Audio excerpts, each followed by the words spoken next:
The Legend of Zelda: Ocarina of Time.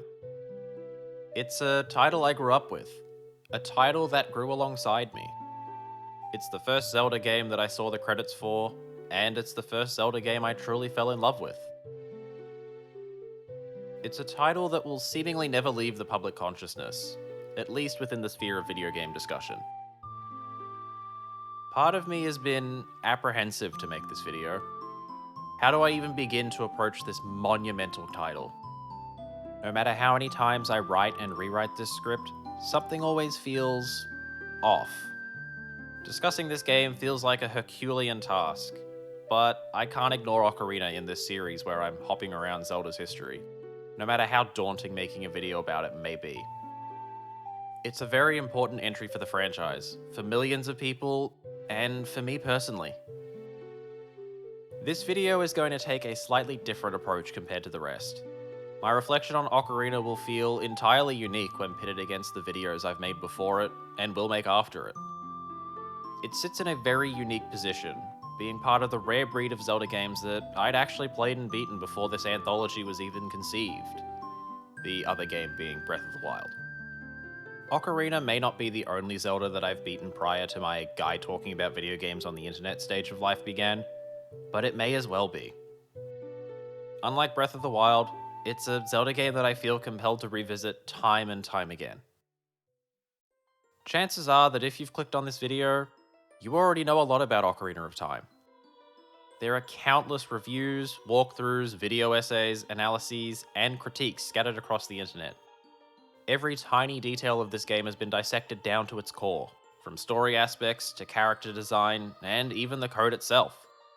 Ocarina is a game that has lived in the consciousness of gamers for a quarter century, long outliving its time as a part of its cultural zeitgeist, and is now immortalized as one of gaming's most prolific and impactful titles.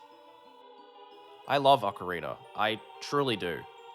As I grow older, better games may cross my path, but Ocarina will always hold a spot in my heart. It's ingrained itself so deeply that I've no hope nor want to get it out. Nostalgia is a hideous creature.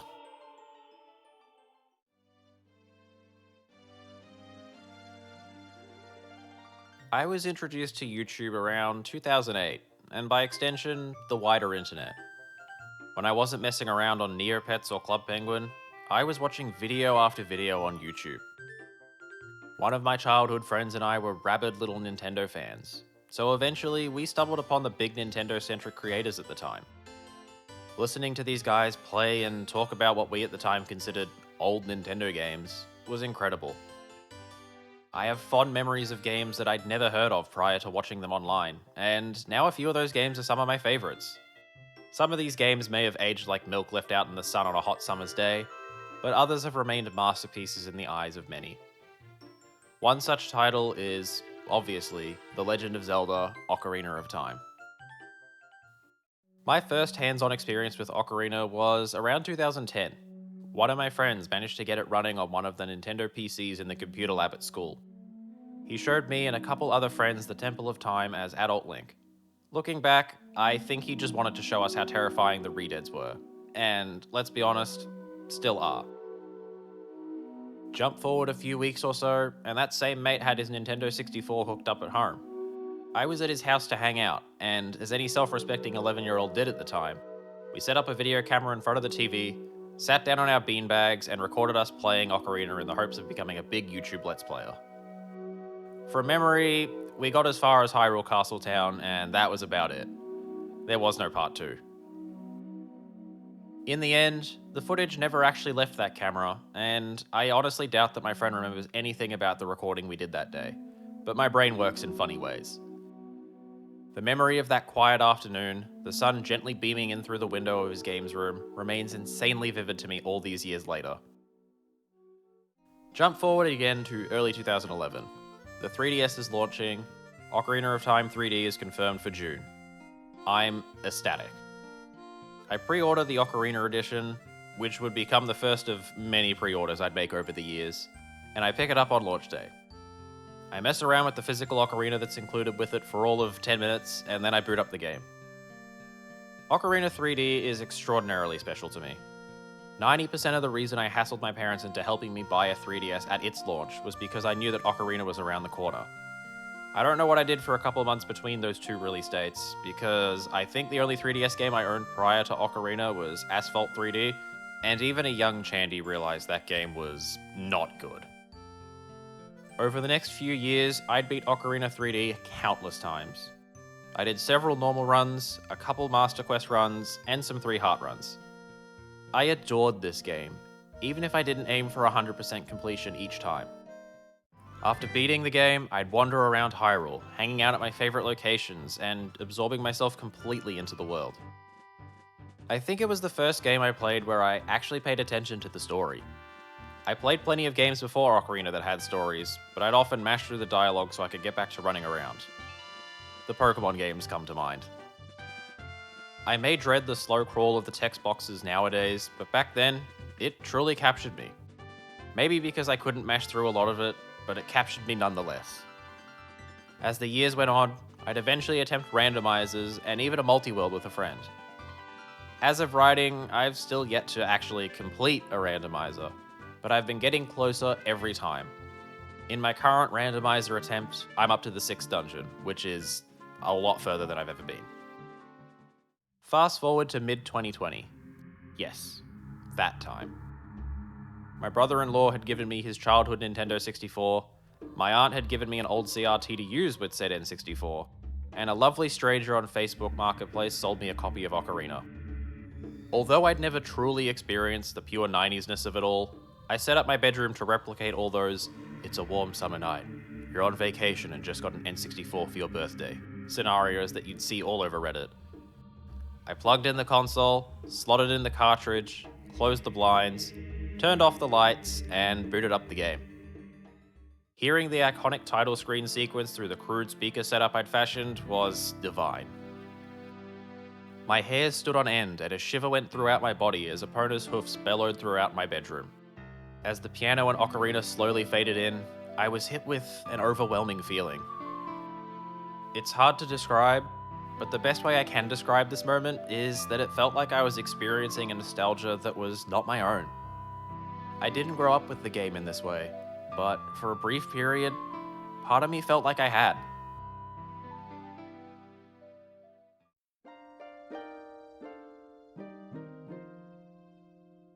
A central theme in Ocarina of Time is, well, time. There's interplay between past, present, and future, and some of what I believe to be the most impactful dialogue in the game is related to the passage of time. Even though you may beat the game over the course of a few weeks, months, or even years, it still feels like that in a weird sense, this version of Link grows with you as you navigate your own childhood into adolescence and creep into adulthood. Starting you off as a child version of Link in his first 3D romp feels so incredibly important, allowing the player to see this brand new world through the eyes of a child. For some, both metaphorically and literally. I've very rarely heard of someone playing Ocarina for the first time in their adult life. Obviously, I know what happened for millions of people, but more often than not, I hear that someone's first experience with it was on their 8th birthday, or on Christmas morning when they rushed downstairs in their pajamas and scurried over to the giant box under the tree, only to rip it open and find themselves face to face with a brand new Nintendo 64 and a copy of Ocarina in tow. Maybe they watched their older brother play, or they got an N64 as a hand-me-down from their cousin when they were 11. To me, Ocarina feels like the quintessential game you fall in love with if it crosses paths with you at a certain age, usually during that late childhood to early teen bracket. It was a formative experience for so many children across the decades since its release and re-release, including myself. I feel like the N64 has this almost eerie sense of nostalgia attached to it, even if you never really engaged with it. It may just be a phenomenon only I experience, but I seldom feel that way with any of the other consoles, even the ones that I actually grew up with. Maybe it's something to do with the crude 3D models, the sneakily hidden sprites pretending to be 3D, and the sampler reading MIDI protocol for the soundtrack. Or maybe it's because a large chunk of my childhood was spent watching people talk about how incredible the N64 was. But the console's entire identity feels intertwined with childhood, possibly more than any other console. In a world where social media is constantly accessible, public opinion is going to have a much greater effect than it may have been able to in the decades prior. A lot of people nowadays have a smart device and at least one or two social media platforms. With more ears and eyes online than ever before, it's only natural that the opinion of the masses will reach more people. Almost all of the information and opinions that I had on games when I was younger were pretty much just the opinions that I'd heard from creators growing up. I looked up to and respected a lot of these people, so I'd parrot whatever they said about a game because to a 10-year-old, they seemed to know what they were talking about, and to put it bluntly, I didn't know any better. At the time that I fell into Ocarina, they'd talk about how the N64's library was amazing. These videos and discussions only helped to spread that nostalgia to younger audiences like myself. I wasn't around for Ocarina's original release, and we didn't have an N64 growing up. So any knowledge that I had about the game came from those Nintendo YouTube channels that I'd watch religiously. They'd talk about old games from their childhoods and sing their praises. So of course an impressionable child would find a way to seek out those experiences and see what all the fuss was about. I'm sure that if I hadn't heard about Ocarina from those videos, that childhood friend or someone else would have put me onto it eventually. But I find it extremely fascinating to look back on just how much of an impact those videos had on my taste in the medium for a significant period of my adolescence.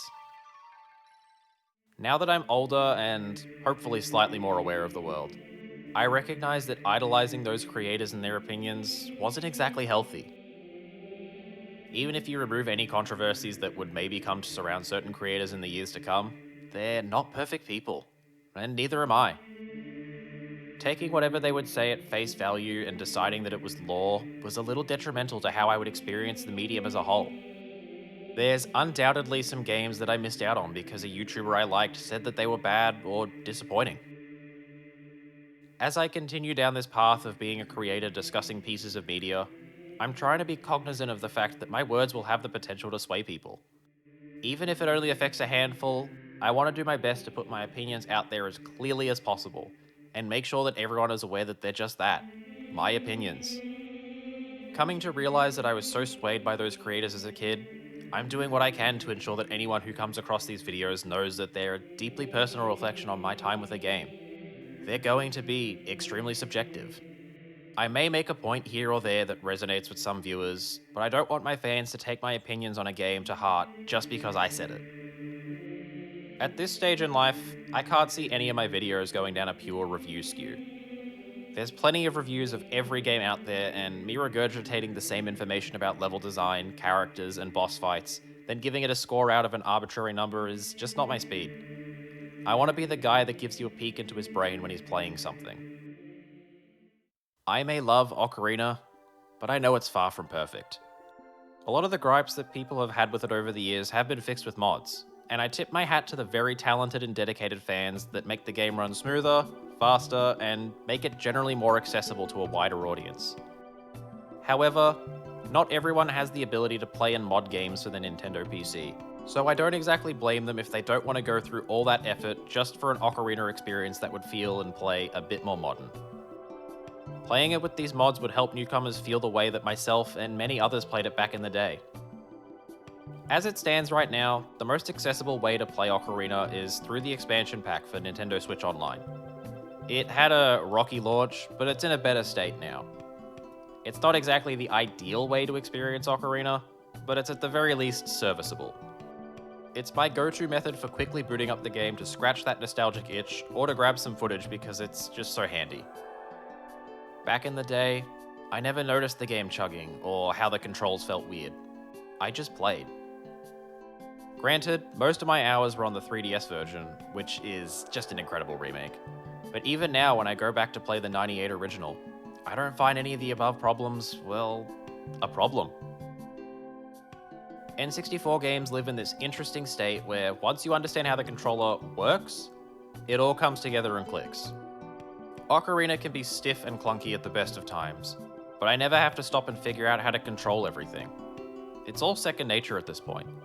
To be completely honest, the only times I find myself struggling with the controls is when I'm playing a randomizer and end up using my PS4 controller. No matter how many hours I sink into N64 games with that controller, it always feels wrong. Like many titles for the N64, The game feels perfectly designed around the far from perfectly designed controller. From a pure video game perspective, well, it's early 3D, so some aspects of Ocarina will have obviously aged poorly. But as a Zelda game, it's still exceptionally high quality. I can't say with absolute confidence that it's the best traditional 3D Zelda we've got, because firstly, I've not played them all yet. But more importantly, I think they're all incredible in their own right, so it's purely just a matter of taste and preference. It's my favorite so far, but it was also my first. I could talk endlessly to my friends, or more realistically, at them, about how good Ocarina of Time is, and try to convince them to give it a shot. But I recognize that it's not an easy game to go back to if you're used to more modern gaming experiences, or just unfamiliar with games in general. Whenever I think of Ocarina, I speak extremely highly of it and look back on most everything positively. When friends have wanted to play it for the first time and asked me if they should, I would tell them yes. But at the same time, I'd also give them a heads up about all the aspects that show the game's age. I can't deny that its controls feel inorganic if you've not had much experience with an N64, or that it runs painfully slowly and that the dialogue takes eons to get through. When I first played Ocarina, I didn't really bounce off those aspects or any of the other parts that are a bit unrefined by today's standards. It was so much easier for me to dismiss the less than perfect parts of Ocarina back in the day, because I had a sort of vested interest in liking the game. I could look past the janky stuff, and believe me, there's some solid jank in it, since I knew that the YouTubers I adored at the time wouldn't complain about it, or were themselves able to look past it. So why shouldn't I? After eventually convincing my friends to try Ocarina in high school or later on, I'd find out that it didn't click for them like it did for me. There wasn't that underlying sense of pressure to love Ocarina like there was for me as a kid. It was much easier for them to see the less defensible parts of it and say that it's not worth putting up with for the sake of agreeing with someone else's opinion.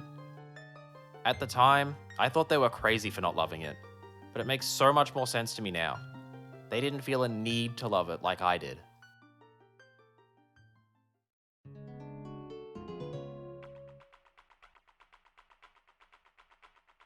I've spent a long time grappling with how I wanted to approach this video. I would go back and forth between wanting to sing Ocarina's praises, while also wanting to ensure that I didn't ignore its shortcomings. I think what this boils down to is that, like everyone, I have my biases and have to keep that in mind when I'm talking about, well, anything. This is the first video I've made where I'm covering a game that I love and have never fallen out of love with. It's not a game I'm playing for the first or second time, and I didn't feel any sort of dread revisiting Ocarina like I did with Persona 4. It was just another one of my many replays. Once upon a time, I would have definitely said that it's a game that anyone and everyone needs to play. But as time has passed me by, I no longer see the need to go out of my way to recommend it to people. Maybe I've lost some of the zeal I used to have as a kid when it comes to gushing about Nintendo games and defending them tooth and nail. Or maybe as time has gone on, I've grown a bit and learned to recognize when my nostalgia kicks in. I still think it's a great game, but when removed from its place in time, I guess I could see myself being more critical of it if I were to be playing it for the first time today. I'm guilty of holding it in high regard while overlooking its flaws for the sake of clinging onto those core childhood memories, and that's a large contributing factor for why this video isn't focusing as much on the game parts of Ocarina compared to the rest of this series. I can look at basically any other Zelda title under a microscope if that's the direction I want to take with a script, since for the vast majority of these games, I'm experiencing them for the first time as a guy in his mid-20s. Video games can, and definitely still do capture me in a way that they did in childhood, but the impact feels significantly less important than it did when I was 10. Part of me is scared of looking into Ocarina too critically and running the risk of dismantling all those vivid memories that I have with it and its place in that period of my life. Even though I know it's far from perfect, I still adore Ocarina, and I'll continue to replay it ad nauseum. But if I were born just a bit later, or even just not seen those videos when I was younger, I don't know if it would have been as formative a gaming experience for me. I imagine for a lot of younger, newer Nintendo fans, Breath of the Wild is now that formative title. It helped change the gaming landscape in 2017, much like how Ocarina helped to change it back in '98. Looking at an older piece of media outside of its place in history is challenging, and when a title like Ocarina has so much personal history tied to it on top of that, it only makes it trickier. Its influence on the medium cannot be understated, and it deserves all the praise that it's received over the years. However, I recognize that a lot of my love for it stems from my personal history with it. A lot of the reasoning behind me loving it some 15 years on is because I experienced it for the first time when I was much younger.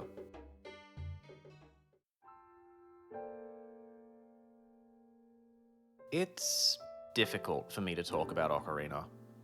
If this were to be a more traditional review, I don't think that I'd be able to deny space for my nostalgia and biases. How can I look at a piece of media that I grew up with without also seeing all of the memories and feelings attached to it? No matter how I tried to approach this project, I knew that I wouldn't be able to remove it from its place in my own history. When I think about the dungeons, I don't think about them from an objective game design stance. Instead, I remember the pure joy I felt when I beat Volvagia for the first time after frantically dodging the falling rocks, or the mild anguish I feel every time I get to Jabu Jabu. I really don't like Jabu Jabu. It's not a hard dungeon or anything, but I just kinda hate going through it. I think of speeding through Dodongo's cavern in about 20 minutes and watching him roll over me as I crouch under my shield. When I think of the world map, I don't really notice how barren it is compared to other entries. I instead remember aimlessly wandering around Hyrule Field and Lake Hylia for hours on end, inspecting every square inch of it just because I could. I remember standing around Zora's Domain, Kakariko Village, or the Forest Temple, just to take in the music and atmosphere. When I think about Link's Arsenal, I don't think about how they play into their respective dungeons or their overall utility. I think about the spawn pattern for the Slingshot Gallery that I've locked down in my muscle memory, or finally nailing that backflip to grab the piece of heart above Dodongo's cavern so that I wouldn't have to buy an extra magic bean, or spending over 20 minutes at the Bombchu bowling alley because I was too impatient and that damn Kuko wouldn't get out of the way. From the moment that I decided to go through Zelda's history and make videos on each entry, I knew that Ocarina would be a tough beast to approach. Aside from maybe Super Mario Galaxy, it's the game that I've replayed the most over the years. Whenever I boot up Ocarina, a part of me feels like I've been hurtled back to when I was 11, playing it for the first time. Even when playing it again for the footage you're seeing now, I still reflect on every moment with fondness as I walk backwards through these familiar grounds. This may not be as true now, but when I was younger, I know that certain spheres on the internet would get very heated if you hadn't played Ocarina, and that you're not a real fan if you'd never beaten it and all that nonsense. Being the naive, impressionable child that I was, I probably did let some of that sentiment sway me into playing games from the N64 and GameCube eras that I'd just plain missed out on due to being either a toddler or not even born at the time. I had a PS1 in my early years. To me, Monsters Inc. Scare Island was the pinnacle of gaming. I guess a part of me felt like I'd missed out on these games that were supposedly definitive childhood experiences. I've always known that I played Ocarina because of its status as one of gaming's legendary titles and all that, but part of me wonders if I played it only because of others telling me to, directly or indirectly. What if the biggest reason a younger Chandy let the shortcomings of Ocarina slide was because he'd only heard that it's the best game that could ever possibly be conceived by man? How could I, as a 10-year-old, disagree with all these people that I respected? I know a younger Chandy definitely had a higher tolerance for low-quality games, mainly because he didn't know any better, but he also just didn't have access to as many games. I played some real slop as a kid, and I loved it all. At the end of the day, I don't regret listening to those videos and magazine articles way back when, because obviously it paid off for Ocarina. There's been other games that crossed my path through similar means, but none of them were anywhere near as impactful as Ocarina was. In a way, it's almost as if the torch was being passed on to me and my generation to sing Ocarina's praises and encourage more people to experience it. Being more aware of the potential that creators have to influence their audiences has been an important step in my growth as both a person that loves video games and as a creator. Nowadays, I may still listen to what other creators in these spaces say about video games, but I make a much more conscious effort to form my own opinion instead of just parroting takes like I did all those years ago. Sometimes it comes across as me being a snarky contrarian, but I think it's a much healthier way to go about it. While I still grapple with idolizing these people that I only ever really see on a screen, I know that at the end of the day, it's just one person's opinion on a piece of art, and it's okay if I disagree with them.